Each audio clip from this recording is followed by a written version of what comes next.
Hola, gente de YouTube. ¿Cómo están? Bien. Excelente. Bueno, aquí les traigo un nuevo fanfic, o quizá no, tal vez ya lo escucharon en otra parte, o tal vez no. El link del fanfic estará en la descripción, así que vayan y apoyen al creador para que se anime a sacar más capítulos. Bueno, ya los dejo con el fanfic. Así que nos vemos en el próximo video, cuídense mucho y que Dios los bendiga con mucho dinero. Y si no quieren dinero, entonces con muchos bebés. Capítulo 36. Una nueva era, un rey moribundo. Castillo de Pangea, sala de autoridad. Después de que los 5 ancianos recibieran el documento titulado Dirección de la Reforma del Gobierno Mundial, tras un largo silencio, fue Warkuri quien finalmente lo rompió. Supongo que todos han tenido tiempo suficiente para reflexionar. Permítanme hablar primero. Por supuesto, dijo Marte, mirando a Saturno, que estaba a su lado. Al fin y al cabo, las reformas del señor Imu están dirigidas principalmente a vuestro consejo administrativo y mi tribunal, ¿correcto? Respondió Saturno, con una leve sonrisa que delataba claramente una sensación de satisfacción. Marte simplemente asintió. Según el plan de Imu, el tamaño y la influencia del tribunal estaban a punto de expandirse significativamente. En ese caso, empezaré con los asuntos que conciernen al Consejo Administrativo, dijo Warkuri, retomando la conversación. Según el plan de reforma, el primer paso consiste en incorporar al gobierno mundial a profesionales de gran talento procedentes de diversas naciones, especialmente en las áreas de administración y finanzas. Asimismo, las academias especializadas recibirán un importante apoyo para expandir sus actividades. Este personal se encargará de investigar la reestructuración concreta del Consejo. El documento menciona específicamente a varias naciones industrializadas del Norte Azul. Esto requerirá una investigación por parte de Cyberpol. No hay problema, asintió Júpiter. Le asignaré al CP4 que le dé prioridad. Bien. Warkuri continuó. El mandato de reforma de Lorimus se asemeja más a una ampliación detallada de nuestro sistema actual. Anteriormente, el Consejo Administrativo solo contaba con un departamento, el Departamento de Administración, que asignaba tareas a diversos equipos de proyecto. Pero ahora, esos equipos de proyecto se están convirtiendo en divisiones independientes. Si bien seguirán bajo la supervisión del Departamento de Administración, funcionarán como oficinas formales y reconocidas. Además, estamos creando divisiones completamente nuevas. La división de religión, la división de salud y la división de educación. La división de religión supervisará y regulará todas las organizaciones religiosas. De ahora en adelante, todas las religiones, grandes o pequeñas, estarán sujetas a una gobernanza estandarizada. La división de salud se encargará de todo lo relacionado con la medicina, los productos farmacéuticos y el tratamiento de enfermedades. Esto incluye todos los hospitales, farmacias y profesionales médicos, así como las facultades de medicina actualmente en construcción. Todo estará bajo su control. Y por último, la división de educación, hizo una breve pausa, dudando un momento antes de continuar. Gestionará todas las instituciones educativas, apoyará y creará nuevas escuelas, e instará a las naciones afiliadas a desarrollar sistemas educativos. Su misión es garantizar que los ciudadanos de cada país miembro reciban al menos instrucción básica en lectura, escritura y matemáticas. Con cada frase, Warkuri ya podía vislumbrar las enormes necesidades de personal que implicarían estas nuevas divisiones, junto con los gastos masivos. Sinceramente, estaba confundido. ¿Por qué el gobierno mundial se embarcaría en proyectos tan agotadores y costosos? Pero no se atrevió a expresar esos pensamientos. Ni tampoco tuvo el valor de preguntar. Aún así, tampoco le molestaba el plan. Porque si las reformas se llevaban a cabo, el Consejo Administrativo se expandiría varias veces, lo que significaba que su poder crecería en consecuencia. Por no mencionar que la división religiosa por sí sola estaba destinada a convertirse en un gigante. El número de seguidores religiosos en el mundo era asombroso. Jai, no será fácil. Tu consejo va a necesitar mucha gente, suspiró Marte. Pero en su interior, no pudo evitar sentir una pizca de envidia. Es cierto que el documento de reforma también mencionaba sus propios departamentos, las fuerzas científicas y la división de supervisión histórica, pero en comparación con las ramas administrativa y judicial, su papel era prácticamente insignificante. Lo cierto era que, a pesar de la participación del Dr. Vegapunk, las fuerzas científicas aún no habían producido ningún resultado verdaderamente revolucionario. Su presencia era, por decirlo menos, débil. Y espacio, añadió Saturno. Según mis cálculos, la nueva estructura coloca 12 divisiones solo bajo el departamento de administración. Eso es mucha gente. No pueden estar todos apiñados en Mer y Geoise. Warkuri asintió en señal de firme acuerdo. Era imposible alojar a todos en Mer y Geoise. Después de todo, esta era la Tierra Santa del mundo. Si las cosas se volvían demasiado caóticas aquí, ¿qué diría eso de ellos? En el pasado, el gobierno mundial no tenía tantos funcionarios. Las cosas eran manejables. Pero en el futuro, eso ya no sería así. En ese momento, Júpiter habló de repente. ¿Acaso el documento no lo deja claro? Debemos encontrar un nuevo emplazamiento en la línea roja para construir la nueva sede del gobierno mundial. De ahora en adelante, Mer y Geoise servirá exclusivamente como residencia de los dragones celestiales y sede de la cumbre mundial. Era quizás el más tranquilo de todos, ya que la reforma no mencionaba Cyberpol. Francamente, fue un alivio y a la vez una pequeña decepción. Pero durante 800 años, Mer y Geoise ha sido la única ciudad en la línea roja, ¿no es esto? Mars vaciló. Si esta es la voluntad del señor Imu, no creo que sea algo que requiera discusión, dijo Venus Juro. Su rostro permaneció inexpresivo mientras recorría con la mirada a los otros cuatro. En mi opinión, este plan de reforma no solo amplía la escala del gobierno mundial, sino que también extiende su esfera de influencia. En esencia, esto significa que se está fortaleciendo, especialmente el Consejo Administrativo. Intercambiar costumbres superficiales y el prestigio vacío de ser la única ciudad en la línea roja por poder e influencia reales. ¿Qué trato podría ser más rentable que ese? Sus palabras dejaron a Marte en un silencio contemplativo. Los demás asintieron, especialmente Warkuri, quien incluso esbozó una sonrisa de satisfacción. Muy bien entonces. Una vez que Cyberpol complete su labor de recopilación de inteligencia, comenzaremos a reclutar personal de diversas naciones y el departamento de administración empezará a buscar ubicaciones para la nueva sede. Al fin y al cabo, tenían 4 años para trabajar, tiempo más que suficiente para hacer las cosas. El siguiente es mi tribunal, dijo Saturno, golpeando suavemente su bastón con tono jovial. ¿Quién hubiera pensado que Lorimu le daba tanta importancia al poder judicial? La reforma del Tribunal Supremo en sí no es drástica. Básicamente consiste en cambiar el nombre de algunos departamentos. El verdadero foco está en el Ministerio de Justicia. Se nos ha pedido que reclutemos expertos legales de todo el mundo para revisar leyes obsoletas que llevan siglos en vigor. La división de recompensas, que antes dependía de la Armada, también se nos transferirá. En ese momento, Júpiter intervino con una sonrisa. Sinceramente, creo que lo más importante es que Lorimu ha entregado Impel Down a su jurisdicción. Por supuesto, el presupuesto y los costos de mantenimiento serán ahora su responsabilidad. Jajaja. Nuestro tribunal puede permitirse eso, rió Saturno, y luego miró a Venus Juro al otro lado de la mesa. Después de todo, Impel Down siempre había sido una instalación controlada por la Armada. Pero Nusjuro asintió con aprobación. Creo que es una buena decisión. Impel Down siempre estuvo destinada a albergar prisioneros. Es lógico que el tribunal se encargue de ellos. En definitiva, no sentía mucho respeto por los carceleros de Impel Down. Y este traslado significaba que ya no tendría que destinar fondos del presupuesto de la Marina para la prisión cada año. Claro, Impel Down era una unidad militar, pero no una fuerza de combate. Eran completamente diferentes.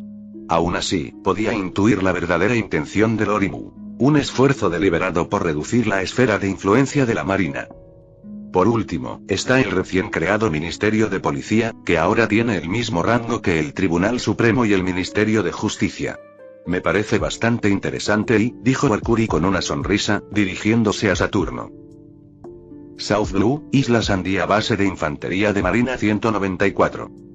El mayor ignoró los saludos de los infantes de Marina a lo largo del camino. En un arrebato de prisa, irrumpió por la puerta sin siquiera llamar. En el momento en que entró, le gritó al coronel Arros, que acababa de levantar la vista de detrás de su escritorio. Comandante. El contraalmirante Dragón ha dado una orden. Debemos llegar a las aguas del reino de Tutmosis en 2 horas para ayudar en una operación de captura. ¿Eh? Creía que esos dos gatos ya habían sido atrapados.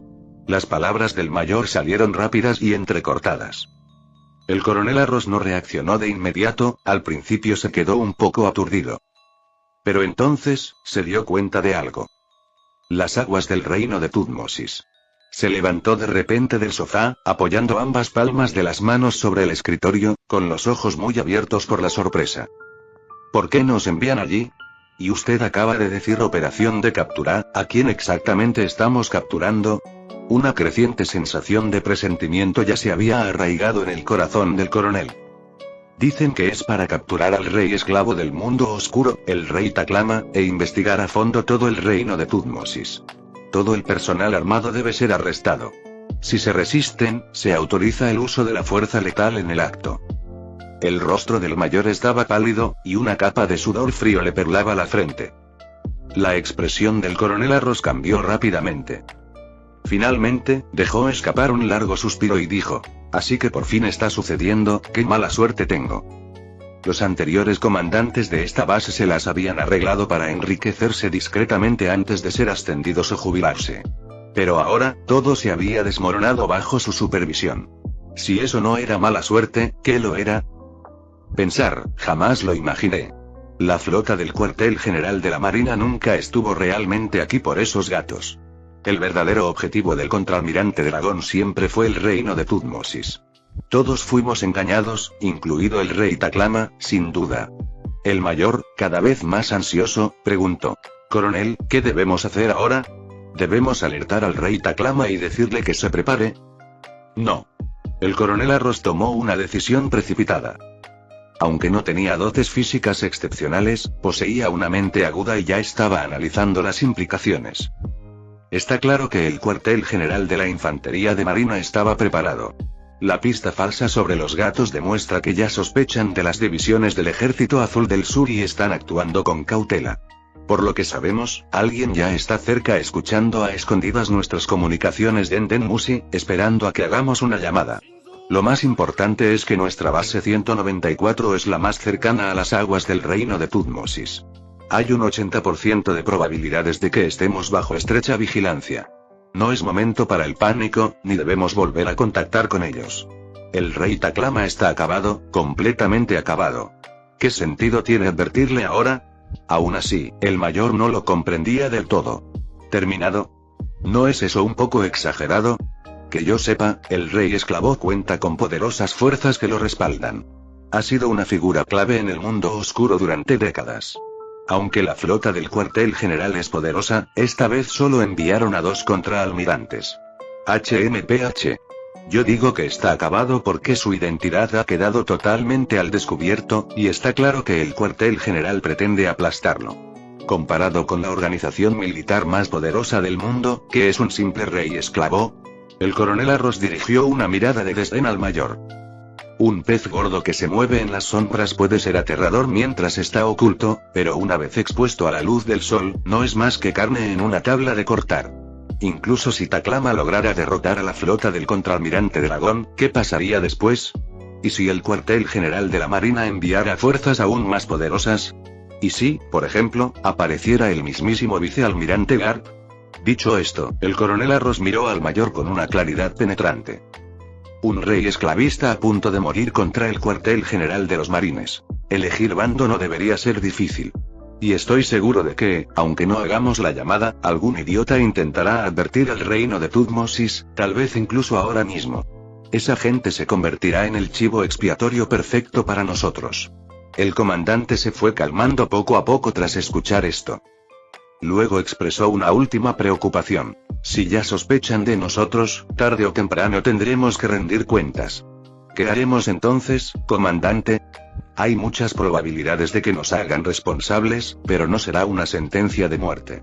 Solo llevamos aquí unos pocos años. Si investigan a fondo, tendrán que investigar también a todos los comandantes de base anteriores. Por otro lado, si seguimos intentando ayudar al rey Taklama ahora, nos estaríamos enterrando con él. En cuanto terminó de hablar, el coronel Arroz se ajustó el traje y la túnica de la justicia que llevaba sobre los hombros. Luego tomó el Denden Musi y dio una orden severa. Transmitan la orden.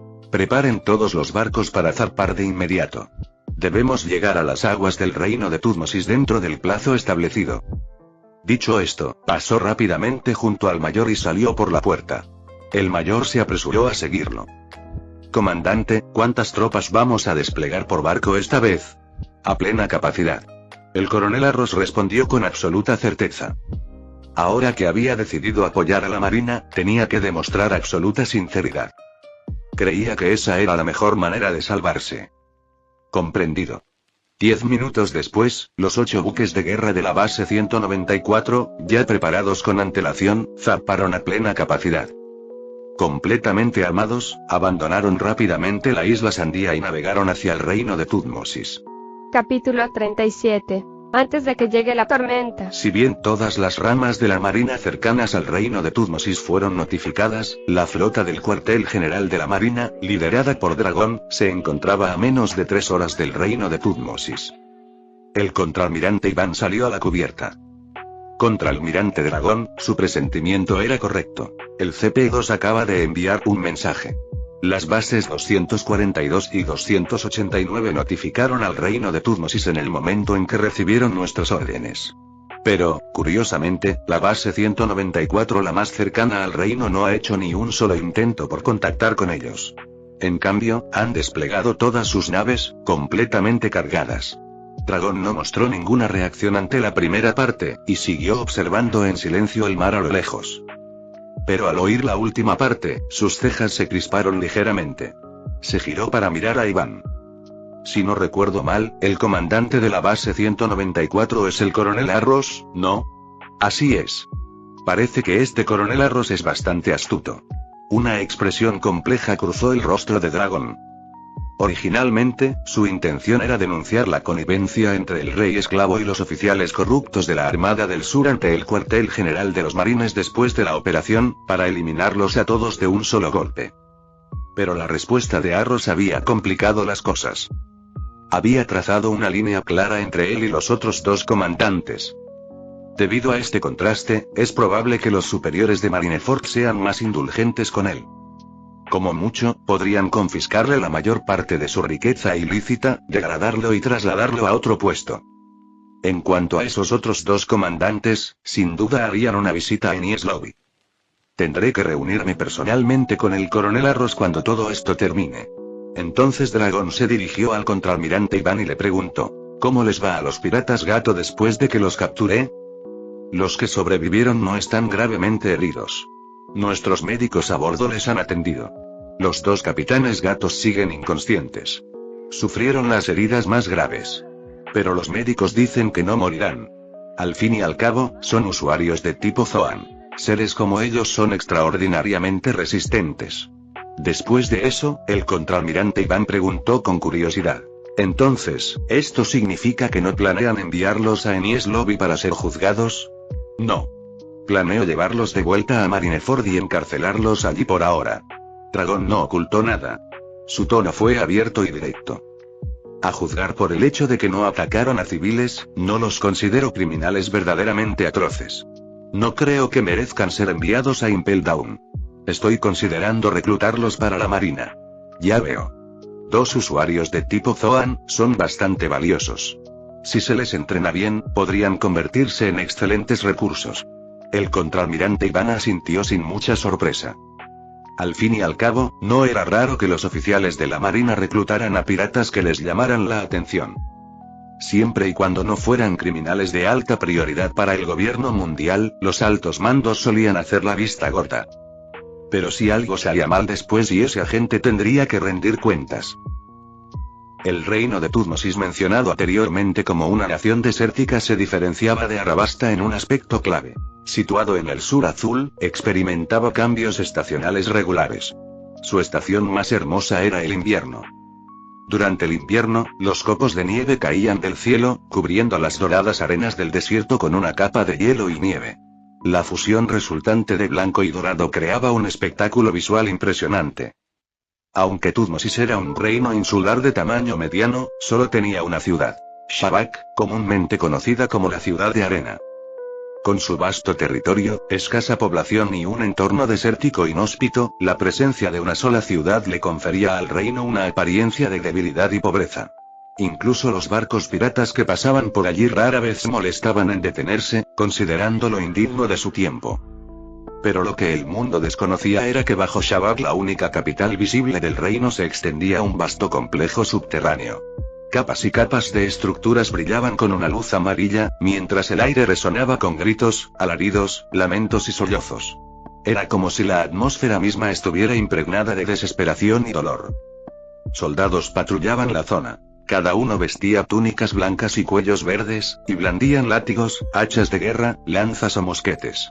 Sus rostros eran inexpresivos, su presencia aterradora. A lo lejos, apareció la estructura más alta e imponente. Una gran pirámide. Aquel era el verdadero palacio real del reino de Tutmosis.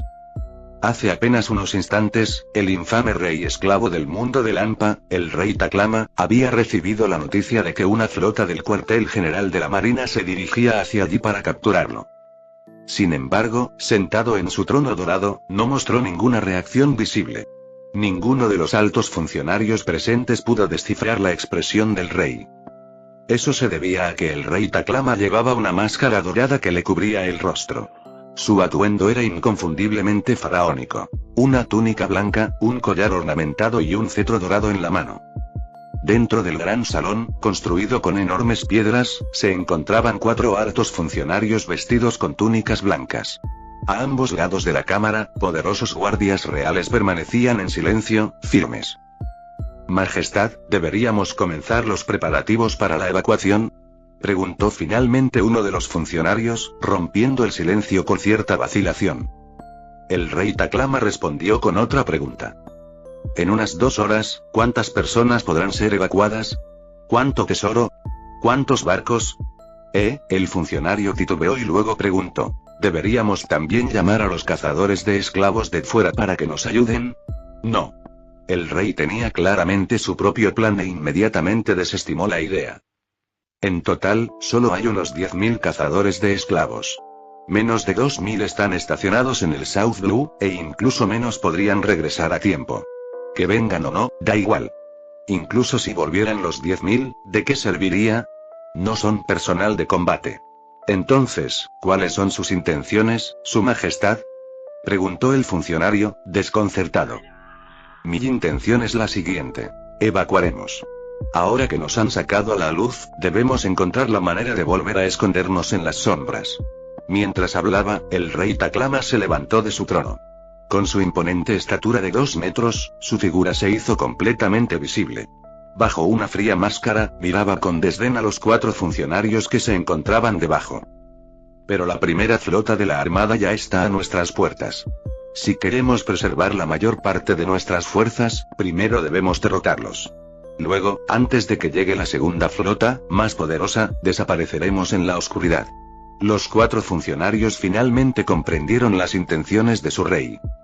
2 horas son tiempo suficiente para prepararse para la guerra.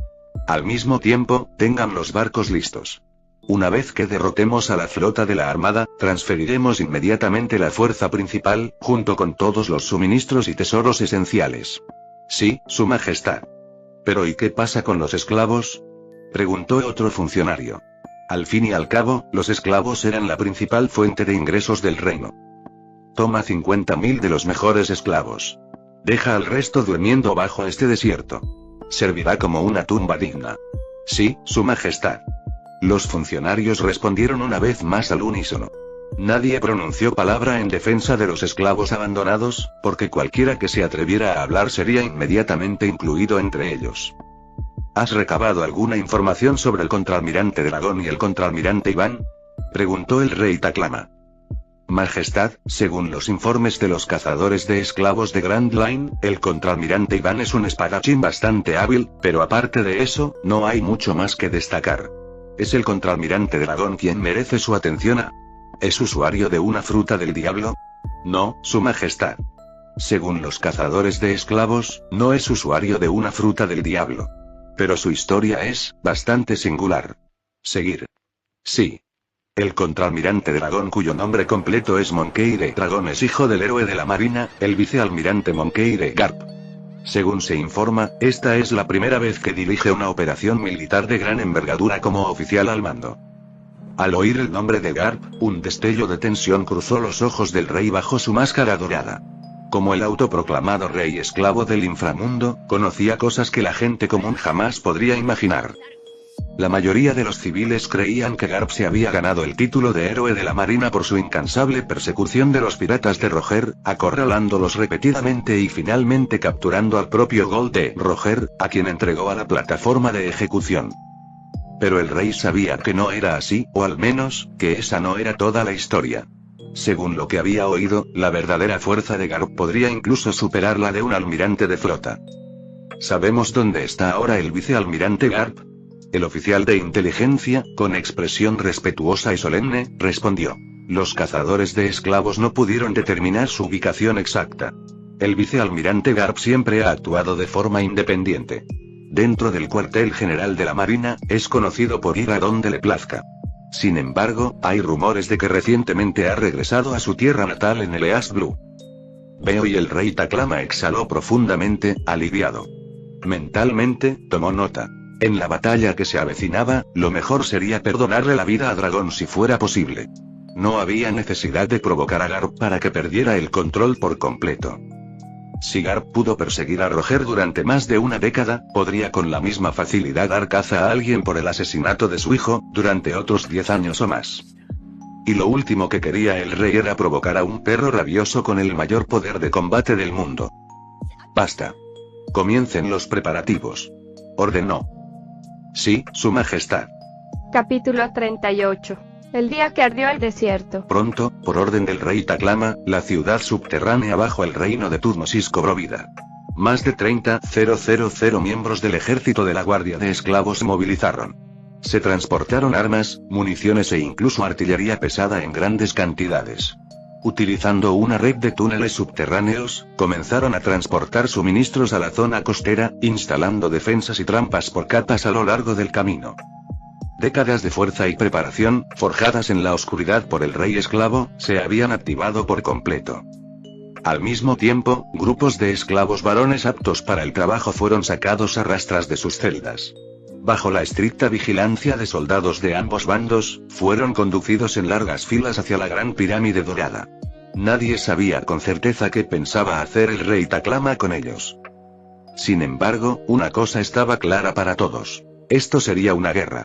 Una batalla a gran escala con decenas de miles de combatientes en cada bando.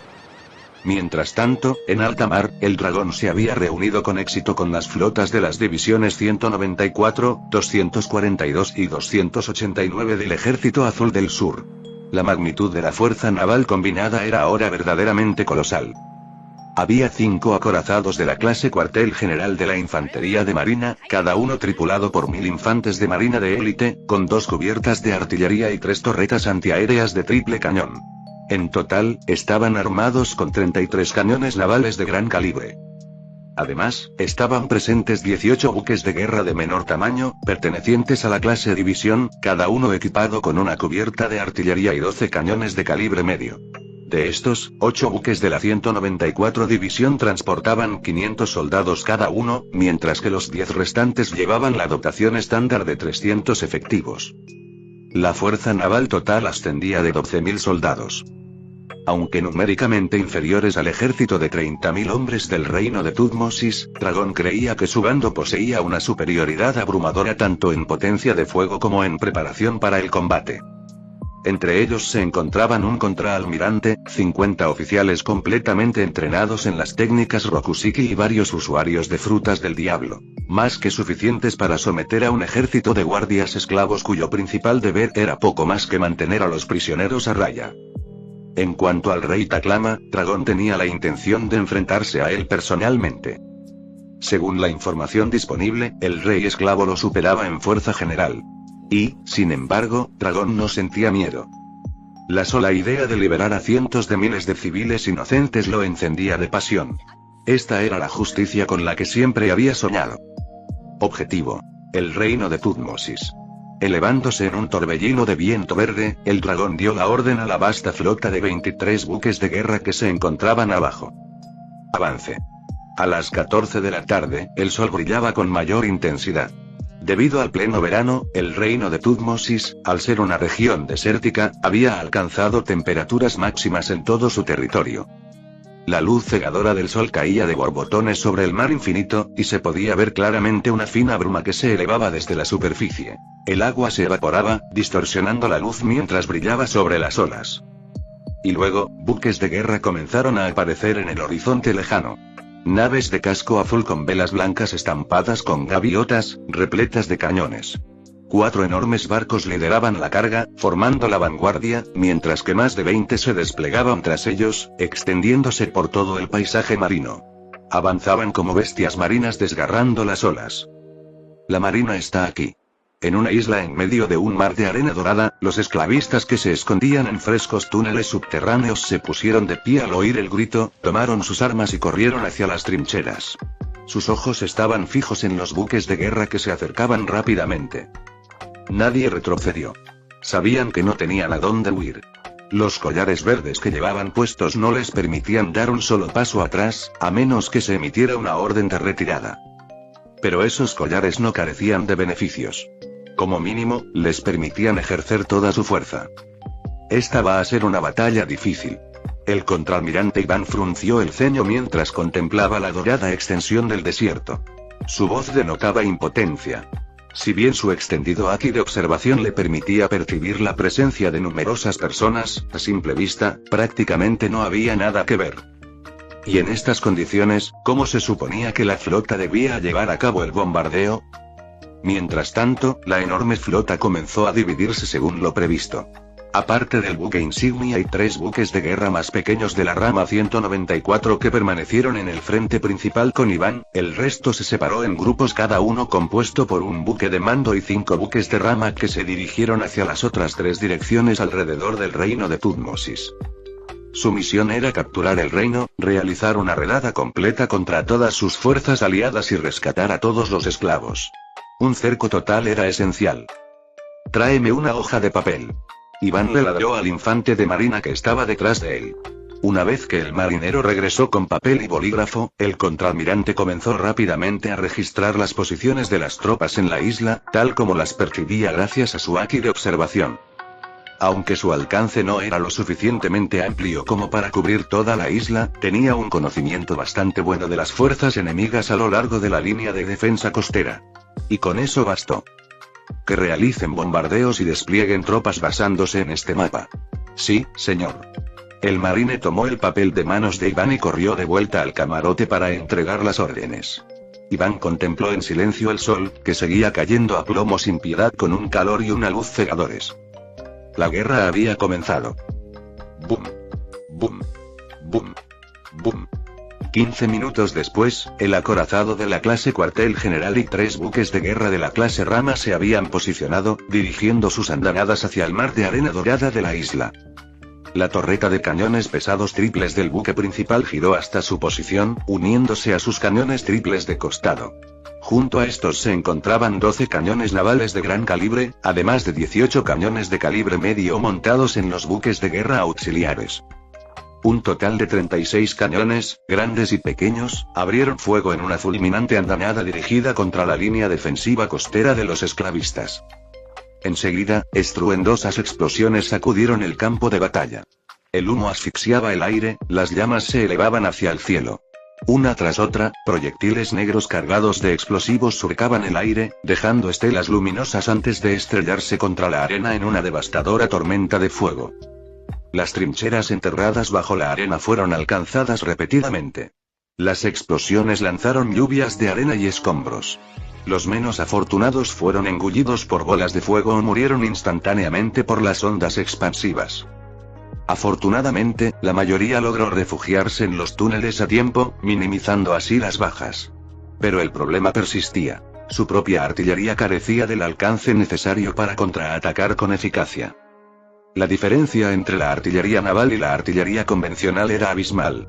Las fuerzas esclavistas solo podían apretar los dientes y soportar el incesante bombardeo de la armada.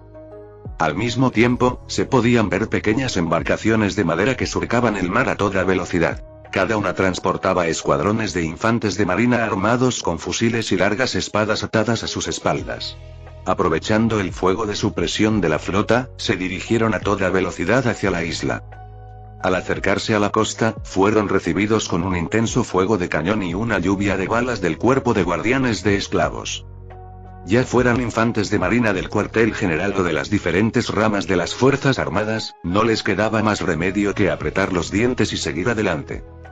Mientras tanto, por parte del cuerpo de guardianes de esclavos, para impedir el desembarco de la armada en la playa, no tuvieron más remedio que salir de los túneles subterráneos y regresar a las trincheras.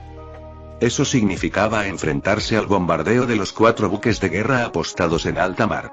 Y con el contraalmirante Iván el radar humano al otro lado, la cobertura de la potencia de fuego de la armada era aterradoramente precisa. En un instante, las bajas comenzaron a aumentar rápidamente en ambos bandos, tanto entre los infantes de marina como entre los esclavistas. Sin embargo, desde una perspectiva aérea, era evidente. A medida que más y más infantes de marina pisaban la arena, la distancia entre las dos fuerzas se reducía rápidamente, algo visible incluso a simple vista. La mayoría de estos infantes de marina provenían del cuartel general de la Armada. Su intenso entrenamiento y su vasta experiencia en combate se hicieron evidentes de inmediato en el momento en que desembarcaron.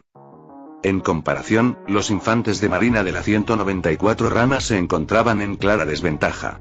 La mayoría de los fallecidos pertenecían a sus filas. En ese momento, las zonas costeras en todas direcciones este, sur, oeste y norte del reino de Tutmosis se habían convertido en escenarios de combates brutales y sangrientos. Y, curiosamente, seguía sin haber rastro del comandante, Dragón. Ni siquiera su buque insignia había aparecido. En realidad, el rey Taklama, sentado en el trono dorado dentro de la pirámide, estaba igual de desconcertado. Observó fijamente las imágenes en tiempo real del campo de batalla que proyectaban varios Denden Mushi en el gran salón, pero ni una sola vez divisó a un solo oficial de la marina con una capa de justicia. Solo veía camisas blancas y pantalones azules ocasionalmente, alguien con un chaleco azul marino, pero en el mejor de los casos, se trataba de oficiales subalternos. Había preparado una fuerza de élite para contrarrestar a estos poderosos cuarteles generales de la Armada. ¿Y dónde estaban los que iban encubiertos? Su Majestad. Su Majestad. En ese instante, un alto funcionario entró corriendo al salón, pero tropezó y cayó aparatosamente sobre el frío suelo de piedra. Sin embargo, no le importó el dolor y gritó con voz ronca, jadeando. Malas noticias, Majestad. Shabak, que está sobre nosotros, está siendo bombardeado por la armada. Disparates. El rey Taklama se levantó furioso, lanzando una mirada gélida al hombre. Estamos en lo profundo de las islas de arena. Ni siquiera los cañones de mayor alcance de los barcos podrían alcanzarnos desde allí. Pero este barco está atacando desde el cielo, Su Majestad. Nos está bombardeando desde arriba. ¿Qué? La cabeza del rey se alzó de golpe. Aunque lo único que podía ver era el techo liso que tenía encima, su haki de observación se extendió instantáneamente hacia afuera, escaneando rápida y silenciosamente lo que había arriba. Y, efectivamente, tal como había dicho el oficial, un buque de guerra de la clase cuartel general sobrevolaba la zona, rodeado de remolinos verdes. Sus dos costados disparaban una andanada completa contra Shabak, muy abajo. De pie en lo alto del mástil, Dragón miraba al frente, su capa de justicia ondeando salvajemente al viento furioso que azotaba a sus espaldas. Movilización total. Con esa sola orden, una oleada masiva de oficiales y comandantes navales que llevaban tiempo esperando en sus puestos en la cubierta alzaron el vuelo como feroces águilas blancas. Se abalanzaron sobre la ciudad desértica desde todas direcciones, cayendo como flores del cielo. Cargar. Capítulo 39. Sin retirada, sin piedad. 50 oficiales de distintos rangos del cuartel general de la Infantería de Marina, todos ataviados con capas de la justicia y surcando los aires con el paso lunar, se dispersaron a una velocidad cegadora como estelas de luz blanca. En un instante, toda la ciudad de Shabak se sumió en el caos. Se oyeron disparos en todas direcciones, chocaron espadas y reinó el desorden. Mientras se desplegaban por la ciudad de Shabak, algunos oficiales de la infantería de marina notaron algo inusual. Ciertos guardias de esclavos que llevaban collares verdes demostraban una fuerza extraordinaria, algunos incluso comparable a la de sargentos o cabos del cuartel general. escuadrones de guardias de esclavos salieron en tropel de los túneles subterráneos, solo para ser rápidamente abatidos por destellos de luz blanca, quedando reducidos a cadáveres tendidos en charcos de sangre. Varios oficiales de la infantería de marina ya habían comenzado a lanzar contraofensivas dentro de los propios túneles. Un comandante particularmente corpulento avanzó con una velocidad asombrosa. Al ver esto, un grupo de infantes de marina entró rápidamente en acción, siguiendo el camino despejado por el mayor. Pero apenas unos segundos después, un fuerte impacto resonó más adelante, y el oficial vendado salió despedido hacia atrás, aunque se recuperó rápidamente y parecía prácticamente ileso. ¿Qué acaba de pasar? ¿Qué está sucediendo? Antes de que pudieran responder, una ráfaga de figuras surgió de la oscuridad, sin darle tiempo al mayor vendado para reaccionar. Sin mediar palabra, los marines se enfrentaron a los nuevos enemigos, iniciando una batalla a alta velocidad en el estrecho túnel. Sin embargo, a medida que la lucha se prolongaba, las élites del cuartel general se vieron obligadas a retroceder. Sin otra opción, el mayor y los demás se retiraron del túnel, creando distancia y reagrupándose con los compañeros que se encontraban cerca. Por fin, bajo el intenso resplandor del sol, pudieron ver con claridad a sus oponentes. ¿Qué demonios son estas cosas? Más de 100 figuras emergieron del pasaje subterráneo. Cada una vestía una ajustada coraza negra y túnicas blancas, y empuñaban 2 hachas de hierro de mango largo. Como es lógico, los collares verdes que llevaban alrededor del cuello eran de dotación estándar. Pero lo que realmente impactó fue su aspecto físico. Sus músculos estaban tan grotescamente hinchados que parecían a punto de reventar. Su piel estaba marcada con patrones oscuros y superficiales, y sus globos oculares eran casi completamente blancos, con solo un tenue contorno circular donde deberían haber estado las pupilas. Apenas habían aparecido estas extrañas figuras cuando se dividieron en grupos, arremetiendo contra varios oficiales de la infantería de marina. Su fuerza bruta era tan abrumadora que un solo paso bastaba para aplastar el suelo rocoso bajo sus pies. Con ráfagas de energía, se lanzaban por los aires, acompañados de fuertes silbidos. ¡Clan! Un fuerte estruendo metálico resonó cuando la espada larga de un mayor de la infantería de marina chocó con un hacha de hierro. En ese instante, una fuerza aterradora se propagó, agrietando el suelo bajo sus pies con fisuras que parecían telarañas. ¡Qué fuerza monstruosa! El comandante del cuartel general se vio obligado a retroceder tras apenas unos segundos de estancamiento, cambiando su peso para aliviar la presión. Sintiendo un leve entumecimiento en las palmas de las manos, quedó atónito. Nunca se le había conocido por su fuerza física, pero aún así, ser superado de esta manera por alguien del South Blue. Y el enemigo ni siquiera era usuario de una fruta del diablo tipo Zoan. En otros lugares, los demás oficiales de la infantería de marina también comenzaban a sentir la presión. No es que la batalla se hubiera vuelto excesivamente difícil, pero ya no era tan desigual como antes. Aquellos marines que preferían el combate directo y la fuerza bruta comenzaban a sufrir lesiones, simplemente por estar en inferioridad numérica y de fuerza. Desde lo alto, encaramado en lo alto del mástil de un buque de guerra, Dragón observaba la escena con mirada sombría. Ja. En el interior del palacio subterráneo de la pirámide dorada, el rey Taklama, con el rostro oculto tras una máscara dorada, estalló en una carcajada estruendosa mientras veía las imágenes, y su voz resonó por el vasto salón del trono. Los más poderosos de mi guardia real, el 100% de su fuerza física, combinado con los efectos del agua de héroe. ¡Qué resultados tan espléndidos! Lástima que sean armas de un solo uso.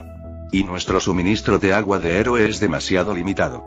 Una mirada más atenta reveló que el centenar de guerreros que antes montaban guardia dentro del salón ya no estaban. Como sus palabras dejaban claro, todos habían sido enviados como sacrificios prescindibles para contener a los 50 oficiales de la marina traídos por Dragón. Normalmente, esos guardias no serían rival para los marines de élite. Pero el rey esclavo había recurrido a su reserva y había sacado el agua de héroe para que la consumieran. El efecto del elixir duraba solo 5 minutos, y después, el usuario moría sin excepción. Pero durante esos 5 minutos, su poder se multiplicaba exponencialmente. Lo que el rey lamentaba ahora más y era no haber preparado más agua de héroe con antelación. La táctica anterior de Dragón de la bomba de humo había sido demasiado efectiva para engañarlo, y a decir verdad, nunca esperó ser descubierto. Así que, el hijo de Garp es usuario de una fruta del diablo, y encima ideó un ataque aéreo concentrado usando a todos sus élites. Le doy crédito por eso. El rey Taklama habló mientras se ponía de pie lentamente, apoyándose en un cetro de oro. A sus pies yacía un funcionario vestido con una túnica blanca, desplomado por el terror. Sus manos aún rodeaban su propio cuello, lo que sugería que se había estrangulado. Este era el mismo hombre que anteriormente había afirmado que Dragón no era usuario de una fruta del diablo. Aún así, déjame enseñarte algo. En este mundo donde la fuerza impera suprema, tus supuestas tácticas y estrategias son completamente inútiles ante el poder absoluto. De repente, la mano que sostenía su cetro comenzó a emitir una siniestra luz verde. Al instante siguiente, ráfagas de viento y arena se arremolinaron desde todas direcciones, inundando la sala del trono. Cuando finalmente amainó el torbellino, el trono dorado quedó vacío. El rey Taklama había desaparecido sin dejar rastro. PFFT. Un brillante tajo de espada rasgó el aire en diagonal. La sangre brotó a borbotones de 3 guerreros vestidos de blanco con cuellos verdes frente al coronel Arros. Una profunda herida se extendía desde sus hombros hasta sus abdómenes. El dolor abrasador los golpeó tan repentinamente que se desplomaron al suelo, gimiendo de agonía, para luego quedar en silencio mientras su sangre empapaba la arena roja y sus vidas se desvanecían rápidamente. El comandante de la 194 División Naval, acantonada en la isla Watermelon, contemplaba el campo de batalla con expresión sombría. En cierto momento, el bombardeo de artillería de ambos bandos cesó. Mientras oleadas de infantes de marina avanzaban entre el fuego cruzado y la lluvia de balas para asaltar las trincheras de la legión esclavista, la naturaleza del combate cambió. De intercambios de plomo caliente a un brutal combate cuerpo a cuerpo con acero frío. El choque de espadas y hachas desprendía chispas, rostros salvajes se retorcían de furia, la arena, empapada de sangre, estaba cubierta de cadáveres, y aullidos salvajes perforaban el aire. Toda la extensión de desierto costero estaba ahora envuelta en la brutalidad de un campo de batalla primigenio. Al principio, la armada tenía la ventaja. Pero las fuerzas de los esclavistas parecían interminables. A cada instante, más guerreros fuertes y robustos emergían de los túneles subterráneos, blandiendo hachas y espadas. Eran tan fuertes físicamente como soldados del cuartel general de la Marina. No sentían miedo al dolor ni a la muerte, y luchaban con una ferocidad aterradora. Mientras sus extremidades les permitieron moverse, combatieron como fanáticos buscadores de la muerte. Mordían, arañaban, impulsados por la locura, negándose a caer hasta su último aliento. Incluso los infantes de marina mejor entrenados comenzaron a tener dificultades contra tales oponentes. Al final, incluso los oficiales de alto rango que habían permanecido a bordo de los buques de guerra no tuvieron más remedio que unirse a la batalla. No solo el coronel Arros se había sumado al combate, sino que incluso el contraalmirante Iván podía verse a lo lejos, abatiendo enemigos con una eficacia escalofriante. Gracias a su presencia, la armada logró estabilizar la situación. Pero los refuerzos de la legión esclavista no dejaban de llegar. Superaba con creces la cifra total estimada de 30.000 efectivos que figuraba en los informes de inteligencia. Y esa cifra supuestamente tenía en cuenta que el reino de Tutmosis estaba combatiendo en múltiples frentes y necesitaba dejar tropas para defender la capital. Según esa lógica, cada campo de batalla debería tener solo unos 6.000 soldados. La armada había desplegado aproximadamente 3.000 soldados en la zona. Sobre el papel, la diferencia no era tan grande. Pero ahora, contemplando el mar desértico, parecía que el enemigo se contaba por decenas de miles. Maldita sea. Esos bastardos de CP2, esta información es pura basura. Maldiciendo furiosamente, el coronel Arros abatió a un enemigo tras otro. Atravesó el campo de batalla como una tormenta, prácticamente invencible en el combate cuerpo a cuerpo. Aunque no dominaba el Rokusiki, su manejo de la espada era innegablemente refinado. Años de entrenamiento habían perfeccionado su velocidad, reflejos y fuerza, haciéndolo más que digno del manto de justicia que vestía. Además, aunque Dragón se había llevado a todos los oficiales del cuartel general de la Armada, excepto al contraalmirante Iván, no se había llevado a los oficiales de rango inferior. Algunos de ellos eran incluso más fuertes que el coronel Arros. Incluso con su abrumadora superioridad numérica, la legión esclavista no podía derrotar a tantos marines de élite en tan poco tiempo, especialmente con alguien como el contraalmirante Iván al mando desde la primera línea. estos tipos no son soldados. En ese preciso instante, un marine algo torpe de la Armada del Sur creyó haber descubierto un secreto impactante. Observó que los supuestos guerreros de la Legión Esclavista ya no vestían petos limpios y uniformes ni túnicas blancas. En cambio, ahora lucían ropas andrajosas y malolientes, y portaban todo tipo de armas dispares. Lo único que tenían en común era su inmensa fuerza y su total desprecio por la muerte. «Cállate». Un comandante de la 194 División, que se encontraba cerca, le espetó. Lo cierto era que otros ya se habían dado cuenta de lo mismo. Y con las pistas apuntando al infame rey de los esclavos del mundo criminal, no era difícil adivinar que esas personas eran muy probablemente los mismos esclavos a los que habían venido a rescatar. ¿Pero qué importa? En un campo de batalla tan sangriento y brutal, donde la vida y la muerte se decidían en un instante, no importaba por qué esos esclavos luchaban con tanta ferocidad por la corte real de Tutmosis. Si alzaban una espada contra la armada, eran enemigos. La única opción era eliminarlos primero y preguntar después. Fin del capítulo 39.